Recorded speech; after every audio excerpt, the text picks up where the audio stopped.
ప్రియమైన వాళ్ళారా, వరి అవటం, చింతించటం మానవ సహజం.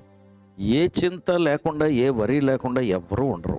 స్కూల్ పిల్లలు ఉన్నారనుకోండి, రేపు స్కూల్‌కి వెళ్ళాలంటేనే బెంగ. ఈరోజు స్కూల్ అటెండ్ అవ్వాలంటేనే బెంగ.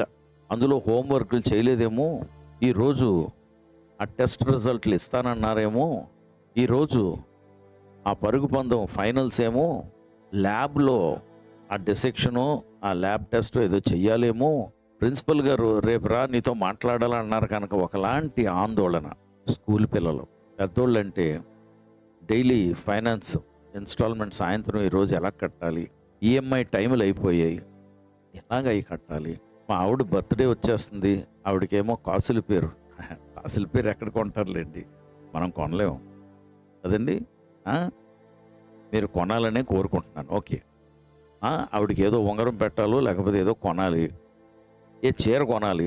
ఇక పిల్లలు, యవ్వన బిడ్డలైతే ఆ ప్రేయసి నా వైపు చూస్తదో లేదో ఈరోజు, నా డ్రెస్ చూస్తదో లేదో, రకరకాల వరీస్ అండి. ముసలోళ్ళైతే రేపో మాపో చచ్చిపోతామేమో, జబ్బు చేస్తదేమో, కాళ్ళు నొప్పి పెడుతుంది ఇది అదే నొప్పి అయ్యి ఉంటది.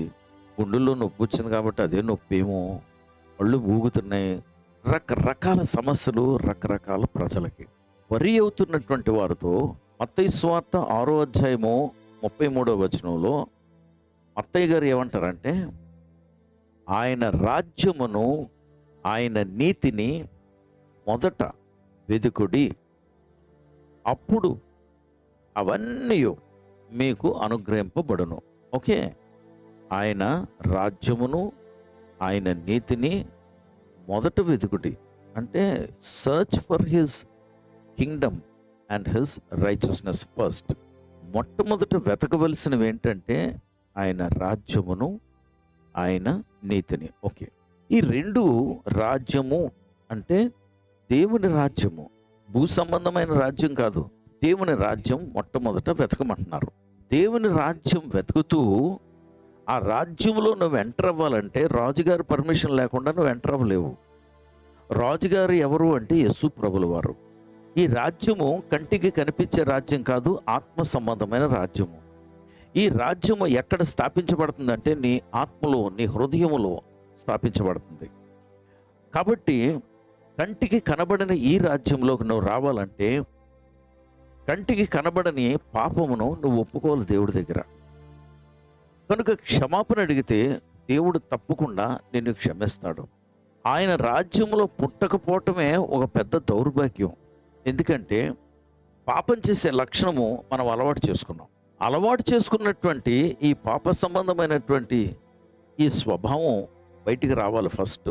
ఇది బయటకు వస్తేనే కానీ దేవుని రాజ్యం లోపల స్థాపించబడదు. అందుకే పాపం చేసే లక్షణం ఎక్కడుందంటే బయట లేదు, నీలోనే ఉంది.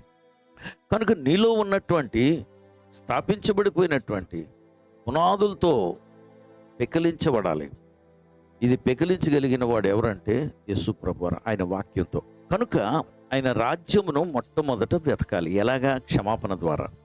ఆయన దగ్గరకు వచ్చి ఆయన రక్తాన్ని ఆశ్రయిస్తే ఆయన, ప్రభా నన్ను క్షమించి ప్రభా, నేను పాపిని అని ఒప్పుకుంటే ఆయన క్షమిస్తాడు. రైట్. రెండోది నీతిని వెతకమంటున్నారు. నీతి అంటే not incorruption, but as it is incorruption. దేవుని నీతిని, అది దేవుని నీతిని, లోక సంబంధమైన నీతిని కాదు. Of course the morality also is important. కానీ అన్నిటికన్నా ముఖ్యం ఏంటంటే దేవుని నీతి. దేవుని నీతిని వెతకమంటున్నారు. ఎందుకు వెతకమంటున్నారంటే మొట్టమొదటి నువ్వు దేవుని రాజ్యంలో స్థాపించబడ్డావు. తదుపరి ఆ నీతిని బట్టి నువ్వు నీ జీవితాన్ని నువ్వు కొనసాగించాలి. You have to start living according to his righteousness. అంటే ఆయన ఏం చెప్పితే ఆయన దృష్టిలో నువ్వు కనబడినప్పుడు రైట్ పర్సన్గా ఉండాలన్నమాట. అంటే ఏ తప్పు, ఏ నేరము చెయ్యని వాడు అంటే పర్ఫెక్ట్, పరిపక్వత స్థితి కలిగిన వాడుగా ఉండాలి. అది ఎలా సాధ్యం? ఎలా సాధ్యం అయితే నువ్వు జన్మించావు, యేసు ప్రభు వారి దగ్గర క్షమాపణ అడిగి ఆయన రక్తాన్ని ఆశ్రయించి ఆయన క్షమించాడు. పశ్చాత్తాపడాలి సుమా. నువ్వు చేసిన దాని గురించి పశ్చాత్తాపడాలి. ప్రభువా నన్ను క్షమించే, నువ్వు క్షమించేసి, అది కాదండి. అవన్నీ సొల్లు మాటలు. నో, పశ్చాత్తాపడాలి నీ పాపం గురించి, నీ గతము గురించి. ఓకే. ఆయన క్షమించిన తర్వాత ఇప్పుడు ఆయన చేయి పట్టుకుని ఆయన వెంబడించడం నేర్చుకోవాలి. ఆయన వెంబడించడం నేర్చుకోవాలి. ఆయన వెంబడించాలంటే మన చేతికి దుడ్డు కర్ర, మన పాదాలకి దీపం ఏంటి? ఆయన వాక్యం. ఆయన చిత్తం అక్కడ రాసి ఉంచారు కనుక అది చదువుకుని దానిని బట్టి నడుచుకోవటం మొదలు పెట్టాలి. అప్పుడు ఇవన్నీ మీకు అనుగ్రహించబడును. ఏవన్నీ ఏవన్నీ మీరు 31వ వచనం నుండి చదువుకుంటూ వస్తే ఏమంటే భోజనము, పానము, వస్త్రాలు, ఈ అవసరతలన్నీ దేవుడు తీరుస్తానంటున్నారు. అన్యులు వీటి కొరకు ప్రయాసపడతారు. మీరెందుకు పడుతున్నారు వాటి కొరకు ప్రయాస? అవన్నీ నేను ఇస్తాను కదా అంటున్నారు.